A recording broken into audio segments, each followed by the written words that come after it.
Welcome to the Sage Family Podcast, where we explore natural homeschooling, gentle parenting, simple living, and family adventure. I'm Rachel Rainbolt, the Sage Family Mentor, coming to you from an island in the Pacific Northwest, where I live wild and free in connection with my hilarious husband and 3 growing sailors in our fixer-upper on the beach. So join us around the campfire and let's get living the family life of our dreams. This is episode 95, and today I'm here with Zach Watson talking about sharing labor. Zach is a content creator and coach teaching men to better see the invisible labor that is happening around them. The upcoming Sage Mothering course has a substantial section on partnership in addition to needs and boundaries and so many facets touched by this issue of mothers feeling buried alive by the mental, emotional, and domestic labor and creating space for greater equality in partnership. I keep sharing bits and pieces inside the Sage Family Village, but if you want to be sure not to miss the launch of the new Sage Mothering course, opt in at sagefamily.com/mothering.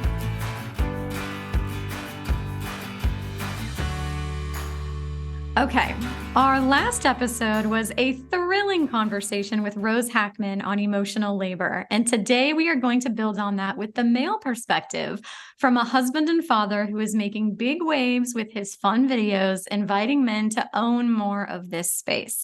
Welcome to the show, Zach. Thank you. I appreciate for having me. Will you introduce yourself and share a bit about who you are and what you're passionate about? Sure. And first off, huge shout out to Rose Hackman.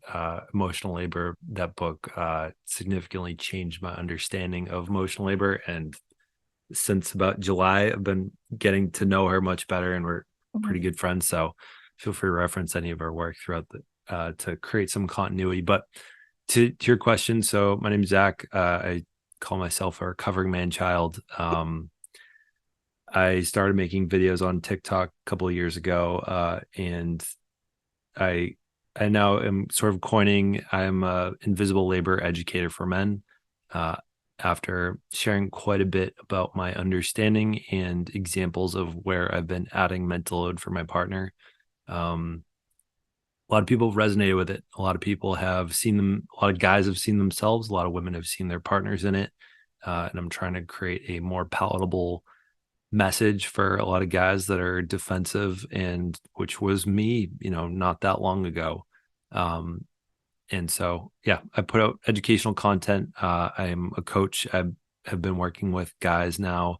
We just started having group sessions, and I love being that group session where the guys need to have some of that positive reinforcement. For a guy that sees his internal challenge, he needs to celebrate small wins that just aren't really appropriate for him to share with his wife. Hey, honey, I took out the trash. You didn't have to tell me this time. I'm really excited about it. Okay, yeah, we've been expecting you to do that for the last 5 years. I've been doing that every day for the last decade. But at the same time, that's kind of celebratable within our group, because we know that we are trying to get better. And I think having the safety net of our partner all the time, it's inappropriate for us to celebrate that as a win with them. But I think incremental positive momentum is really appreciated within the groups that I run. Yeah, progress. Absolutely. Okay. How were you awakened to the mental, domestic, and emotional load? Were you raised with this awareness? Was there a specific experience that was your red pill? I'm sure you get asked this question all the time. And when I said you were coming on, a lot of my village community asked this question. And I think really the place where it comes from is I've not been able to inspire that shift in the men around me and in my life. And so what can I learn from what generated that shift in awareness for you, your openness to it? So I'm going to start off with telling you it's probably going to be a disappointing answer, because I think probably what you're looking for is something replicatable that we can share with the other guys that need to hear things. But I don't want to give you my whole life story. I'll say I was raised by a feminist. She calls herself a humanist, but come on, mom, you're a feminist. So I think I definitely had a predisposition for understanding, appreciating women and like that movement. Having said that, I do think, I was talking with my dad the other day in front of my mom, and we recognized he would probably be a good fit for one of my programs, as in a lot of ways, he's still, kind of a recovering man child. He might be more of a man child than a recovering one, but um, I think I had a decent environment growing up. I don't think that got me out of the man childness. Moving forward, I think one of the big items for me was when our child was born, I had the luxury and opportunity so I was a teacher, and one of the other teachers had been pregnant about 6 months earlier, a woman. And when she took maternity leave, it was very clear, like there was no part of that culture was like, hey, why are you taking so much time? I was just, oh, all right, we're not going to see her for like 3 or 4 months. Cool, bye. Yeah, it was like, well, I guess we'll just figure out how to deal with that. And so I think having another colleague that I saw and that I respected ahead of me, take that amount of maternity leave and have zero apologeticness about it, was definitely paved a little bit of the way for me to when I took maternity leave. I took 3 months, and I manifested my fourth one by getting appendicitis on the very last day of paternity leave. So I say that I took 4 months, and I'd been telling people I was going to take 4 months. I just didn't know how that was going to work out, but my body's like, we got you. So yeah, I think being present for that, again, still didn't necessarily get me out of the mental. It didn't teach me about the mental load, but I think I saw way more of what would have been behind the scenes if I had stayed working, or if I had just been there for like 2 weeks. So I think seeing the entire grind of having a newborn and being there for my wife through postpartum anxiety, depression, we were both in just really tough state. This now toddler had a terrible time sleeping. I remember I got a couple DMs from my friends saying like, the things you're posting on Facebook, it seems like you're kind of like asking for attention. Like, I don't know, can you just like, maybe you should just really try to enjoy every moment with your kid. And now they have really easy babies, and I'm still like, screw you, man. Like, you have not like, they just sleep in a bassinet. Like, cool, that would be great. Oh God. But yeah, so I think paternity leave definitely helped out. And another thing that happened that I didn't have language for at the time. So when I started making TikTok videos during paternity leave, I'd been making videos for a good 9 months prior, but no traction. No, I was just making like personal development type things. So I had been wearing a weight vest as well as not drinking along with my wife. And I think what I didn't understand then, that I better understand now, is I started taking on a little bit of the emotional labor, a little bit of the mental load of maybe not fully taking it on, but at least learning some awareness about what she was dealing with her body. Like, oh, that's a roller coaster. Like, I can't go on that if I were pregnant. I went to go to a bachelor party. Oh, can't drink during that. And I think the thoughtful consideration of what I could or could not do with my body that would help, create a healthy baby. I think doing some of that work ahead of time, again, not having language for it yet, I think predisposed me to thinking more about what she was going to go through, what she ended up going through. I do think that helped, but still was not like the breaking point for me to understand mental load. I think Fair Play, the book, was probably one of the biggest changes. Now, this is where it's a disappointing answer, is I did not read the book because I saw that there was necessarily an issue in our relationship.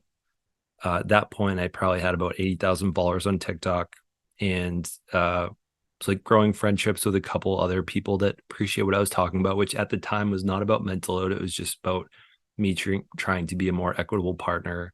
Like, I changed my careers when our child was born, which I know is not typical, so that I could be home. I went from teaching to sales. But like, talking about trying to be an equitable partner, and then people recommended to me, hey, you should read Fair Play. That was from Laura Danger, and It's Me, Abby E. So part of it was like, okay, I know that this is sort of what my platform is. I kind of know this is the type of messages that I'm enjoying creating, and I'm looking to continue creating. And So so do your homework. yeah, so when I do my homework, recognize like this will be cool to see if it is all that people say it's cracked out to be. Um, and I was like, okay, I can, maybe could also work. Like, I think I wanted to also get to know, maybe the author. Like at some point I wanted to write a book. Um, didn't go the direction quite that I thought. Went a little bit different than I had expected, but I found myself being really confronted by the book. It was an ugly look in the mirror that was hard to look at. And I think that's why a lot of guys probably avoid the book, is because is definitely written to women, for women. It's a lot of moments talking about how to present this to your partner so that they're not defensive. And I can't tell you how many DMs I get saying like, my partner refuses to read that book. Like, how do you do it? And I said, well, I'm sorry, I can't just offload 80,000 women following him on social media to hold him accountable to being good guy. So that's sort of the disappointing answer, is that there was a part of me that saw that it would make good content. It would further the conversation. But I do think that the challenge of that conversation for me was still pretty relevant. Even though I think my initial intentions of starting to read it were a little different. So coming to I'm going to ask myself a different question that someone asked me recently, which I think is akin to what you had asked me, which is a couple of years ago, Alyssa and I realized this recently, that she really wanted to share with me an article. It was probably the shit I do list from Fair Play or something, that was talking about mental load, was talking about domestic labor. She wanted to share it with me. I believe it was 2020, when we were like 2 or 3 months before pregnancy. She was really scared to share it with me. Like, she knew and felt like I was going to be defensive. So I don't know if she ever actually sent it. We tried digging through the text to see like what my response was. If she ever sent it, we couldn't find it. So she probably didn't send it because she was afraid I was going to be defensive. So someone asked me, like, well, what did you need to hear back then, probably, to change your mind? And my best answer that I've come up with is language. I think when we have awareness around language that changes the way that we can articulate problems, we can articulate feelings and experiences. So I think when we introduce emotional labor, mental load, decision fatigue, domestic labor, invisible labor, I think I just repeated myself. I think when we start using those in everyday like vocabulary, and we start showing that they're not like mental and emotional labor, like that's not only existent in domestic relationships and like households, like that exists in corporate America too. So I think if we start using that outside of just that space, I think guys will start seeing, oh, I have mental load too. I do emotional labor by, talking to my boss or my boss's boss in a certain way, and like really trying to not come off a certain way. So I think when we start introducing these words, but not in a I'm always careful on how I say this, because I don't want to create extra emotional labor for a lot of women that want to have their partners lean in. But I would say like I think it's really easy, and I see this in DM a lot, is people say like, yeah, like he adds like all this mental load for me and he just doesn't get it. So, if your partner is coming to you and saying like, you add all this mental load to me, mental load just immediately sounds like this terrible thing that you're causing, but not something that you're also bearing the brunt of somewhere else in your life. So I would invite people to the implied question, I'm guessing, is like, what would be like some actionable advice based on that, is I would start using the word objectively and not subjectively. Like, you caused me this, you do that, but like, I think you probably took on some mental load on that. Thank you for doing the emotional labor of this thing. I think just starting to include that so that they start grappling with did I really just do what's emotional labor? Did I just do that thing? And then when they have the language to understand what that means, then they can start seeing it in their everyday lives. Yeah. How would you explain what those things are to, say I'm a woman, I have men in my life, child who are not yet recovering, and I'm trying to use this language, bring it into the culture, bring it into the lexicon, and use it in contexts other than just our marriage and our family. How would you define it, explain it, in a way that would be most likely to not trigger that defensiveness? So I don't make videos about this because like I don't want to give it as unsolicited advice to women that follow me. But since you're asking, I can answer it.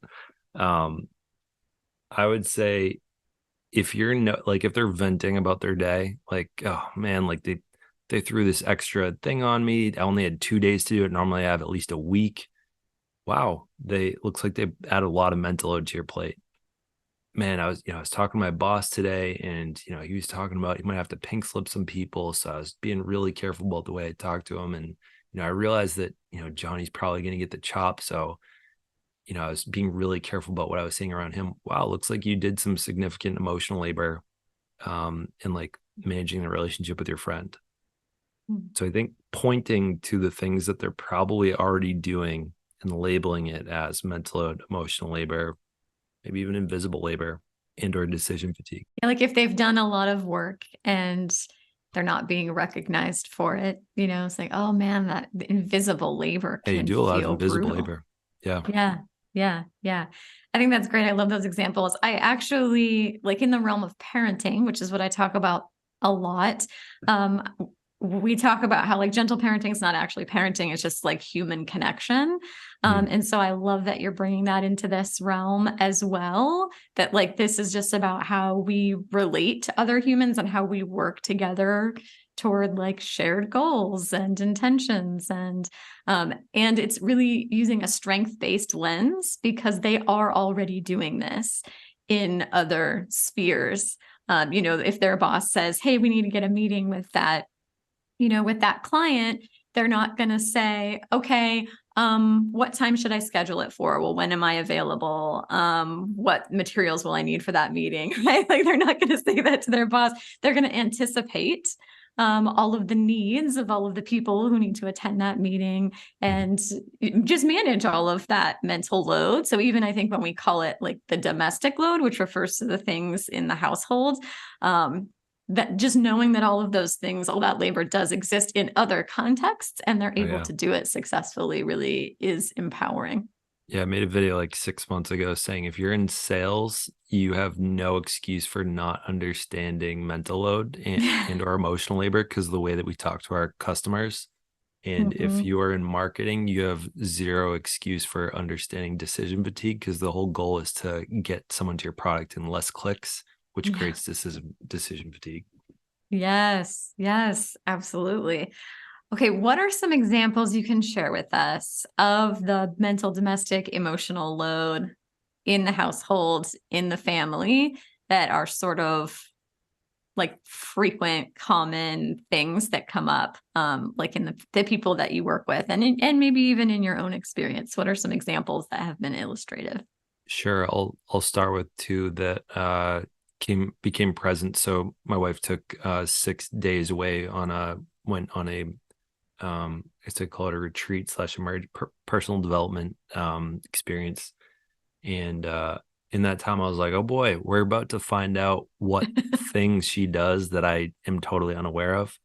The first thing that popped up was plugging in our little Swiffer vacuum thing all the time. I put it back in its spot and I don't plug it back in. That was an interesting one.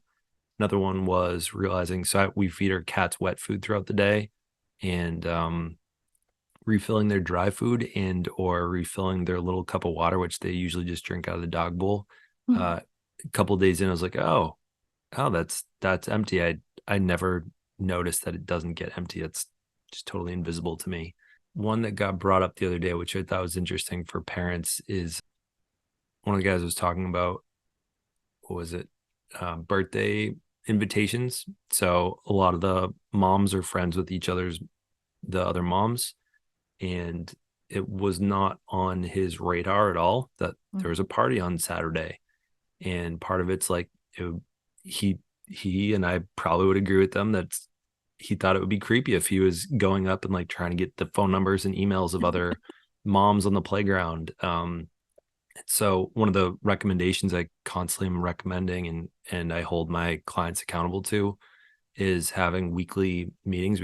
I call them boring meetings, which was what we put in the CNN article, which is that time to talk about all of the stuff that's kind of boring but really useful, and like decreases mental load and helps to adjust and create better equity among household responsibilities. So he started realizing during these calls that uh, that was a good time for her to share the invites and like update the channels of communication around those things so that they could be effectively offloaded. You know, if there was a gift preference in there, like he could be taking that on instead of it just default falling onto her because she was the only one with the invite. Okay, I want to get into the why a little bit. Why do you think women's expectations for domestic labor are typically higher? And why are men so often struggling to meet the bar? I'm gonna start with the the concept I've been consistently like I feel like every other day it inches a little bit deeper into me fully understanding it. But I think a huge part of it is the level of accountability that society holds us to. And this was really well articulated. I made a video about a year and a half ago. Our toddler, then like she was about a year, maybe a little bit less than a year. She chokes on her own spit sometimes, and she's just like coughing. So she starts coughing. I start like staring at her, like trying to figure out, is there something in there, or like is this an emergency, or is she just choking on her own spit? And Alyssa, my wife, calls in from the other room. Is she okay? Mm. And my first thought was like, shut up. I'm like trying to pay attention to like what the issue is here. Like I'm not going to take the moment or the me making a noise so that I can communicate that to you. Like I'm trying to actively manage it. And I made a video almost like sharing my like mild annoyance about it with the public, which is always dangerous. And that wasn't the important part, but I saw a comment that talked about there's a child that drowned, and they're with their dad at like a public pool, and the mom was blamed while being 5 states away. And I thought that was that was something I never considered, was that women are blamed for the well-being of their children no matter where they are.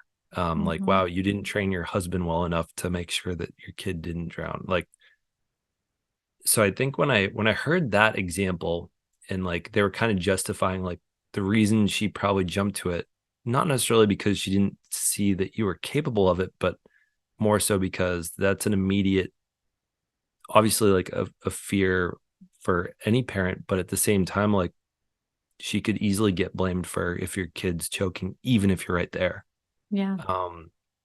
So similarly, I think, if we're looking at, let's say, domestic chores around the house, I think women are typically going to have higher standards because they're the ones that get judged for it. And similarly, like I feel like I see a comment every month talking about, my mother-in-law came over and said, wow, this place is like a disaster. And then looks at the mom, but doesn't look at their son, like a Marie Barone moment kind of thing.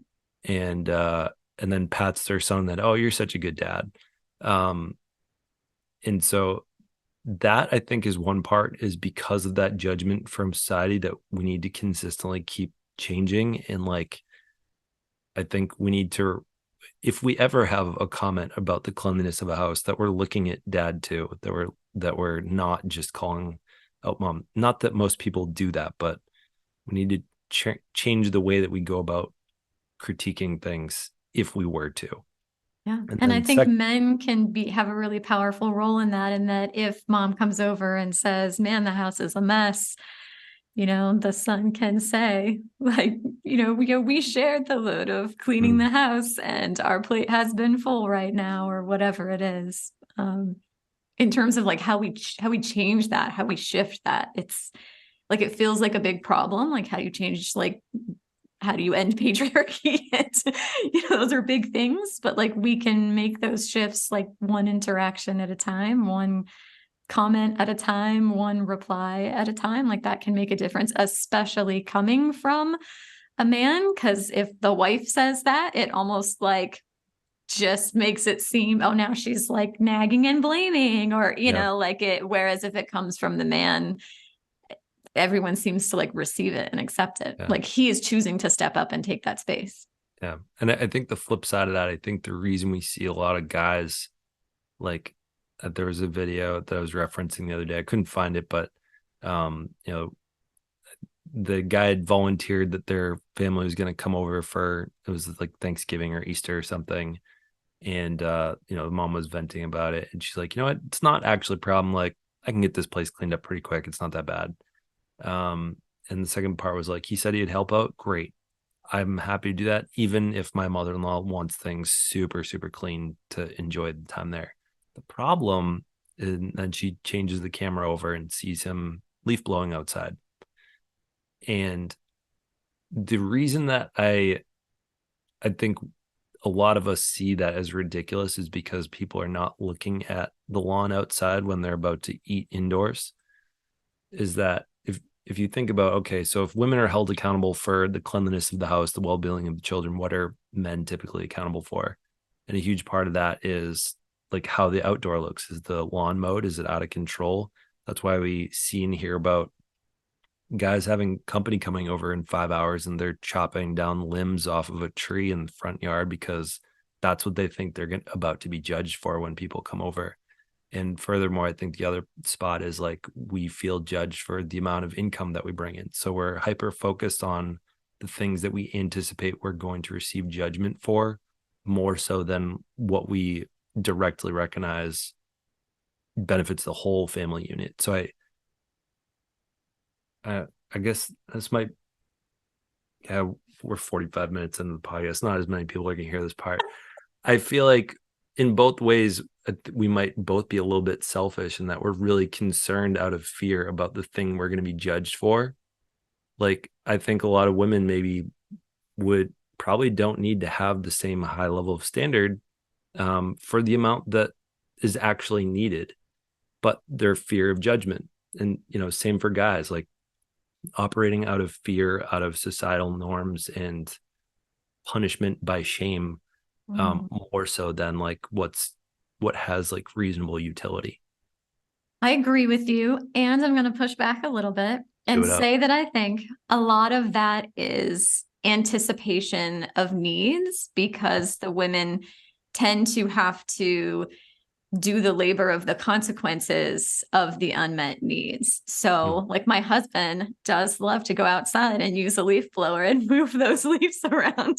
It is fun. Because like, that's a desire of his. But if we have company coming over, extended family coming over, and I'm thinking, okay, if my toddler doesn't eat this type of nutrition at this time, they will be in a tantrum. They'll be completely dysregulated for 2 hours after that. Like, and I will not be able to eat my food. I will have to be in a different room, like with my child. And if my mother-in-law doesn't see that my kid is wearing the sweater that she gifted him, then she is going to be digging at me and criticizing me through the entire meal. Or like, so yes, some of it, we could say it's about judgment. Those were not the ones I had in mind, by the way. I was thinking more of like, the baseboards in your hallway are still dirty, and there's a small smudge mark in the corner of your window.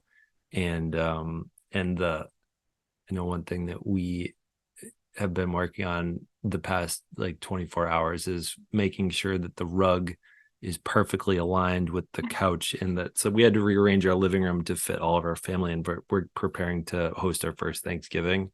So we're definitely in the thick of doing those like extra small things that either haven't been done ever because we just Yeah. moved here in February, but And you have a toddler. yeah, we have a toddler. So yeah, those are really good like examples, like showing the difference of sort of what I was talking about of like, I don't think any of the things that you just said are over the top. Those are super appropriate emotional labors that need to be held.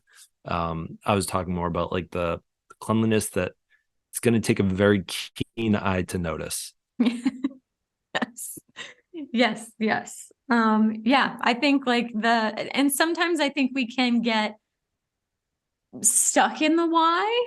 And it's worth like reflecting on so we can make some of the like work on some of those meta changes. And like when push comes to shove, it's really like in the present, in this relationship, in this moment, what can I say and what can I do that's going to be a step in the direction of greater equity and reciprocity and mutuality?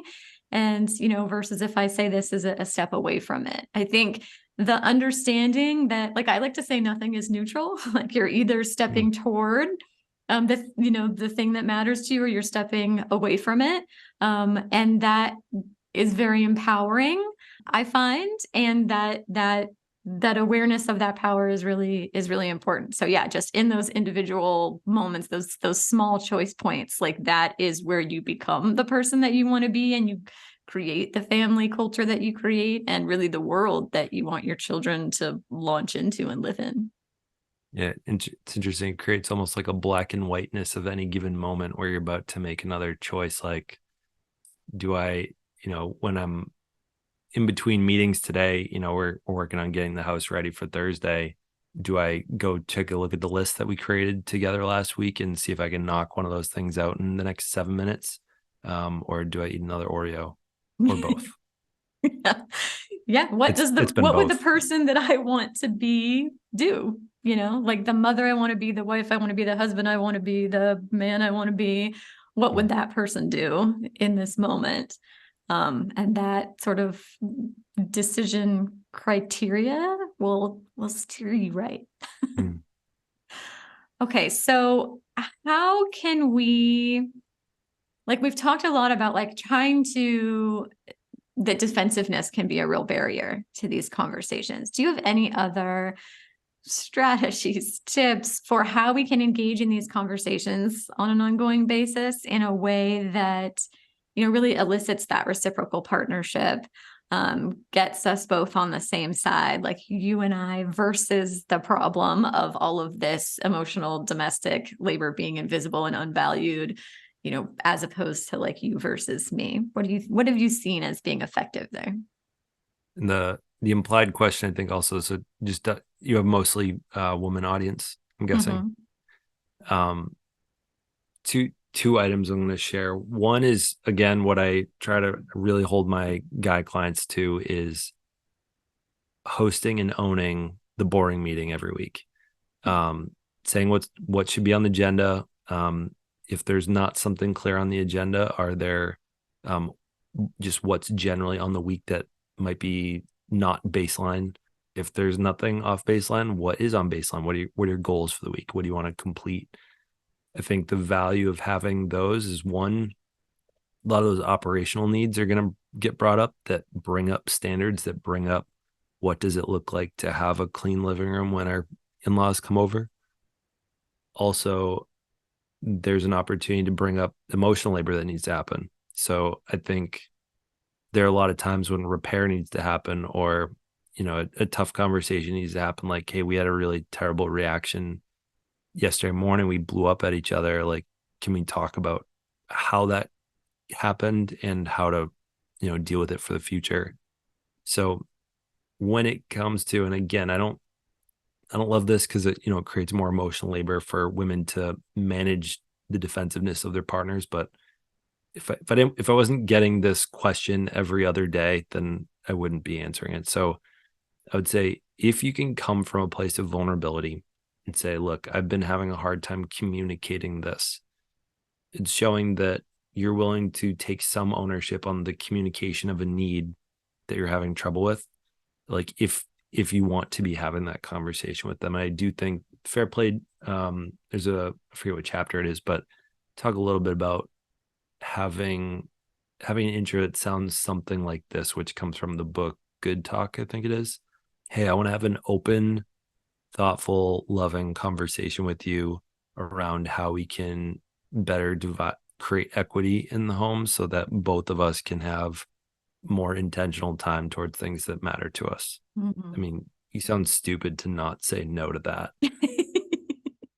Like if the goal in sales is to make an offer that they sound stupid saying no to, like that's a pretty good sales pitch, I would argue.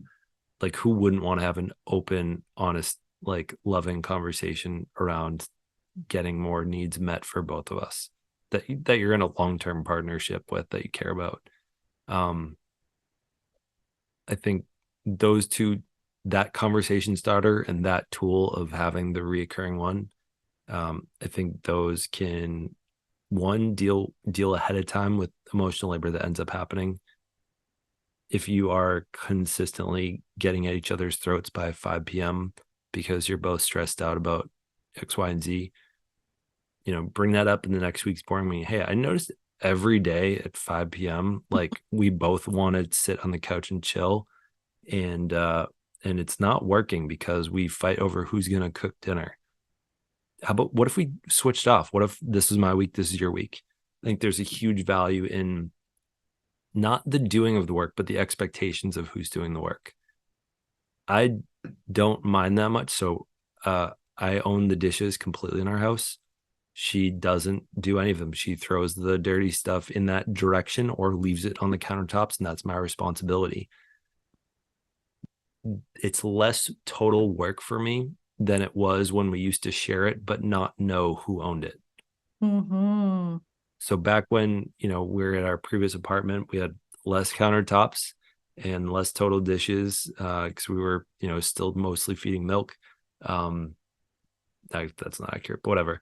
All the time I'd get up to the couch, off the couch, around 7, 8, 9 o'clock or whatever, and be like, all right, I'll go do the dishes. I'll say that to myself, but not tell her. And then she'll be like, hey, honey, can you go do the dishes? And the amount of like stress about like, oh, am I going to have to do it tonight versus knowing you're going to do it tonight and being able to chip away at it through the week and knowing that that's your responsibility or the day.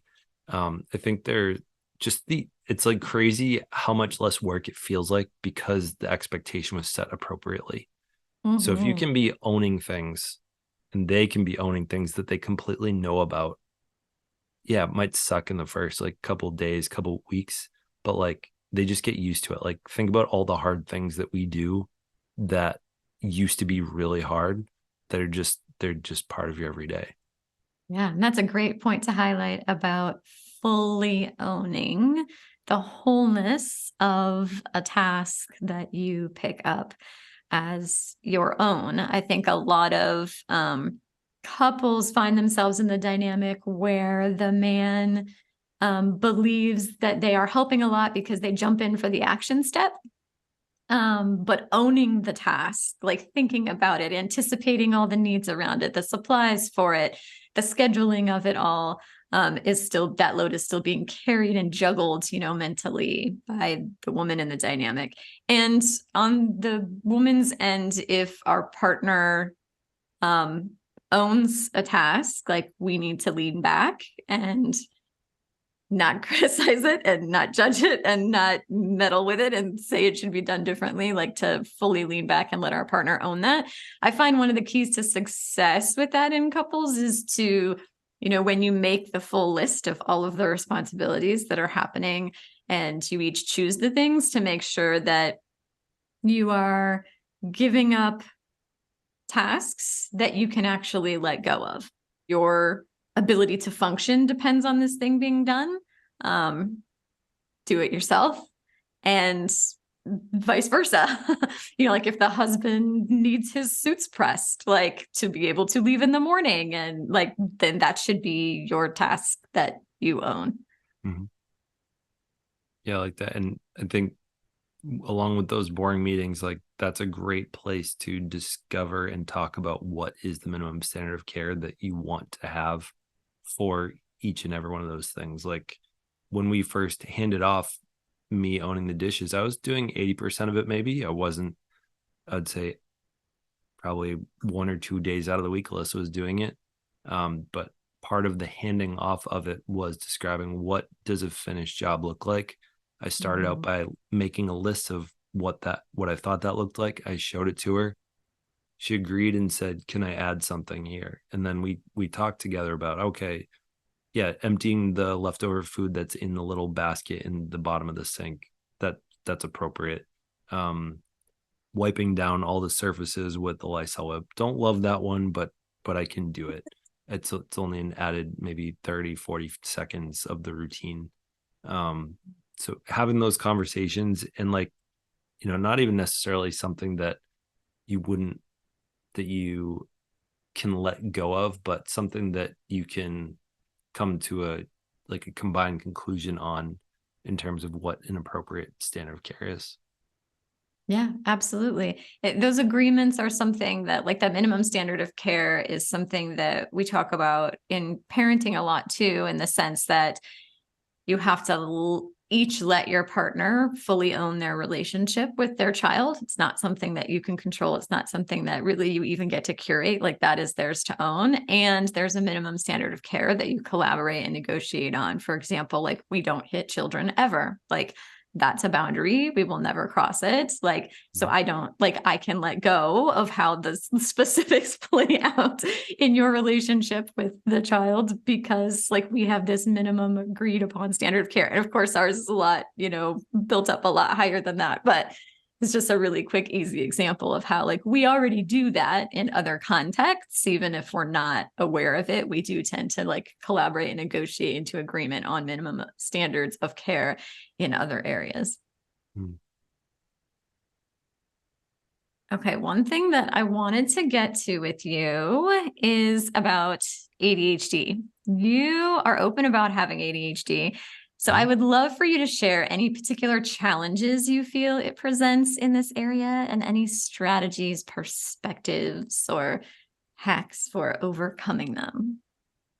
So the hard part is, I don't necessarily know what life is like without ADHD, so I don't really know the difference between having and not having it. But I'll give an example of, before we started recording, I was talking about how one of the values of the groups that I run are being able to celebrate small wins that are just odd to share with your partner. Like, hey, I started so when we moved in here in February, I had previously owned the task of taking the trash out, putting it out for the garbage truck. When we moved here, an extra 40 seconds, probably maybe a minute and a half, was added to that whole experience. It's just a longer walk. There's more weather to deal with. Might have to like actually put on a coat sometimes. And just like the physical place of things is a little different. Also, the day of the week changed. So I had gotten really good. It was just a part of my ongoing mental load that Monday night was when I would put the trash out. In a lot of ways, I didn't really need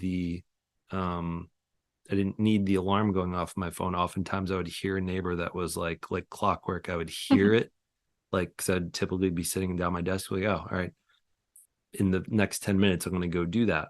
So there's a lot of built-in practice of doing it exactly that time. When we moved, lost multiple of those structures.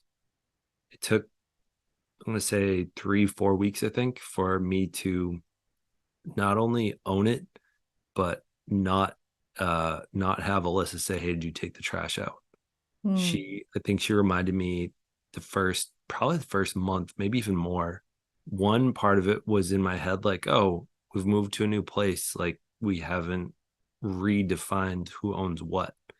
So it felt like it was both of ours more than just mine, because we hadn't decided that it was mine since moving. And then also, I needed to, do something simple like change the alarm. And what I noticed was, so now trash pickup day is on Monday, and so I set it up for the alarm on Sunday. I set it for, I think it's 4:00 and 6:00. Also the nap times had changed since we moved. Like, we had just gone through some of a nap transition. And so what I kept noticing was my alarm would go off, like, oh, okay, I'll get to that. And I'd snooze it. And then like 3 snoozes later, I would just turn it off. And then I would forget. And it was a big win for me. I forget what day it was, but the alarm went off, and I had promised myself the week before, when I had failed again, and she had asked, "Did you take out the trash?" And it was Monday morning, and I had to run out and put it out there. I was like, I'm sick of her asking this, not because I feel like she's nagging me, but I'm disappointed in myself that she doesn't trust that I'd do it, because why would she trust me? So what I recognized was it was a big win for me to actually get up out of my chair when the alarm went off and not wait to snooze it, not wait for the second alarm a couple hours later. So I think, speaking to ADHD, I'm imagining that's an ADHD problem, that it's really easy to like get distracted. Like I'm in my office right now. It's probably 20 steps to check the trash, see if there's anything else in there, bring it downstairs, and it's probably about 3 landmines on my way there for me to not complete that item. So snoozing my alarm rather than stopping it, even if I get up to go, it's better that it goes off as I'm walking back up the driveway from putting it out, rather than me turning it off, getting sidetracked landmines, and then never doing it, and then like missing it, or Alyssa being like, "Hey, did you put the trash out?" So I don't know if that's an ADHD thing, but I feel like anytime I'm having to look really closely at my executive functioning around things, that seems to be an ADHD like thing. And it's like, those are things that I've brought up not only with my when I was a teacher with my students that were in special ed, but a lot of my recovering man children tribe, if you will. Yeah, like the executive functioning challenges that go along with ADHD tend to be like the boring stuff is harder to do. Like the prefrontal cortex is a little less active and it's harder, which makes motivation like more challenging. So when I look at all of the different, neurotypes and couplings, and where I see the greatest level of challenge around this stuff tends to be with a like neurotypical or high executive functioning wife. And if we're talking about, cis het couples and an ADHD male husband, like that neurotype presents that dynamic between the two presents a particular, I would say, like high susceptibility to the overfunctioner underfunctioner dynamic, where the woman takes up a lot more space and has a hard time. There's more weight to like move, to get things more in balance. Yeah. And the safety net that a lot of women, including my wife, offer for us underperformers is like, can turn into learned helplessness in a lot of ways. And I don't think it's ever purposefully done. It just happens, and we get really comfortable with our safety net catching things rather than doing it ourselves.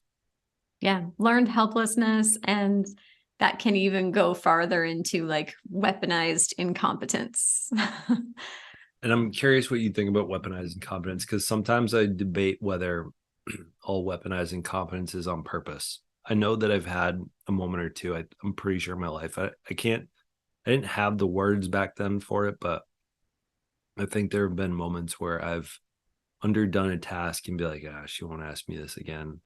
And I didn't recognize how insidious it was. This is probably pretty early in our marriage, maybe the first 2 or 3 years. But since discovering that word and understanding, wow, that's screwed up. But I also wonder if there are moments where we're not like purposefully doing it. We're doing it and then it happens, but not out of spite, not out of awareness, just like it feels weaponized because of how, so what I'm looking for, like the word weaponized is less about the intention, I think, of the person who's doing it, and more about how it's received, like by the person on the other end. Because I don't think any, partner who is genuinely loving and empathetic and caring and wants, to be a good person and a supportive partner would consciously, weaponize their incompetence. I think the result is that is how it can play out. But I would agree that I don't think it's a conscious intentionality most of the time. Sometimes, certainly that is the case, but I think that's more of an exception than the rule. Yeah, I'm curious what some other creative friends are like, what Rose would say on that one, because I think I would tend to want to think that weaponizing competence is the stuff that guys are aware of, because I know I've heard it, I've seen it, it was on Everyone Loves Raymond in like episode 2. And I think there might be a different part where I get what you're saying around the definition could very well be just like it's subjective to the recipient of that incompetence. I wonder if there's like another like middle ground word that better represents that lack of awareness that is incompetence, and is like they're just totally unaware of it and like they haven't learned or wanted to learn, versus the guy that's like doing it on purpose. Yeah, I think like the verb like to weaponize implies that you are choosing to deploy it. I think, like, for example, there are times when there's something wrong with my technology and I will, paw at my husband and be like, I can't do it. It's too hard. I don't know. This is your thing. Will you take care of this for me? And we're like playfully playing out that like weaponized incompetence, because that's not actually my intention. Like I am fully capable of doing it and he knows it. And we're sort of joking and laughing about like making a caricature of this dynamic. But so like, I do see that play out sometimes with people where the word weaponized can be, I mean, it's jarring and it but I do feel like that fits. I try to put it in the context of other like oppressions too. Like when we talk about like racism, like you can weaponize, oppression in those other contexts. And even if the person who's doing it isn't consciously intending to be racist. Yeah, like microaggressions or something, right? Yeah. Like if the person receiving it is like they are being shot, by that thing that you are doing, I would still say, yeah, you are still weaponizing, like that privilege that you have or that unconscious bias that you carry. It's benefiting you in some way and you are choosing to deploy it, even if your intentions. But are they choosing if they're unaware of it? I think they're choosing to deploy it. I think they're unaware of the harm that it does. So I think they're choosing to deploy it in the sense that they are aware that they benefit from it in some way, but they're not choosing to harm the person on the other end in deploying it.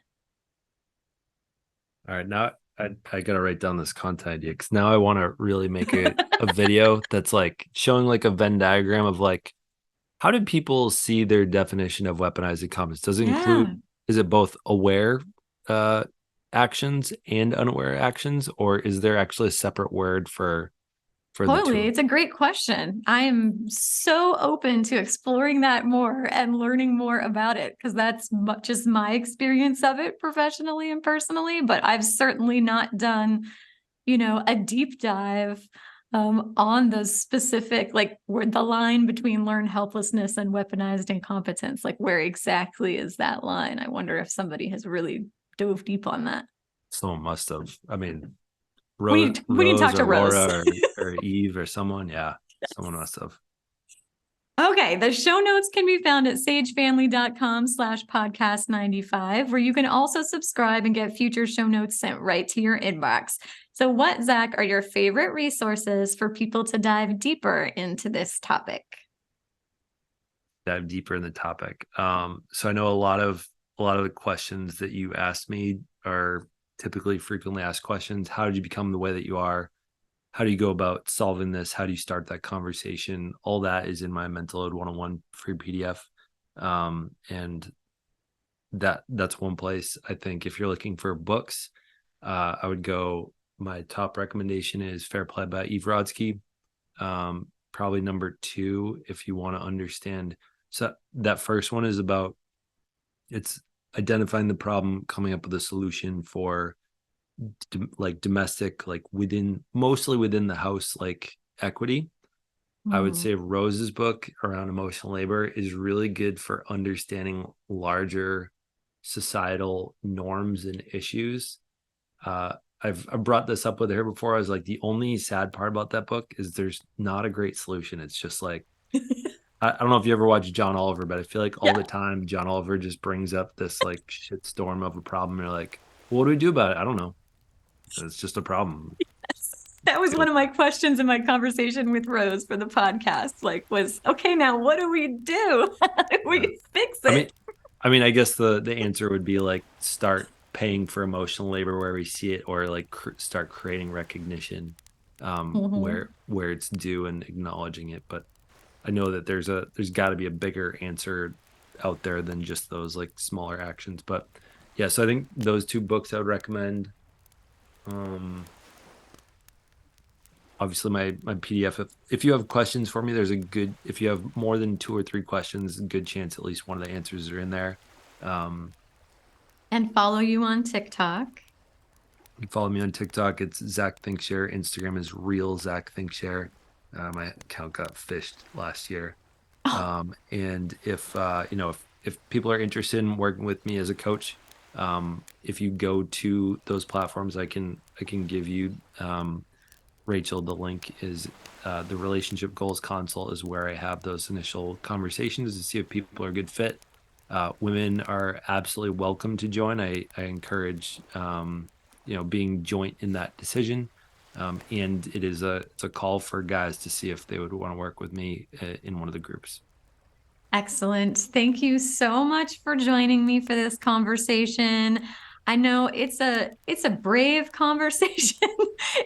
Anytime this conversation comes up like in the wild, it's like everyone almost like holds their breath. So I feel like every time, people show up and are brave and are willing to have this conversation, especially out loud, it creates even more space for more conversation. So thank you so much for your willingness to come here and chat with me today about it. You're welcome. Thank you for having me.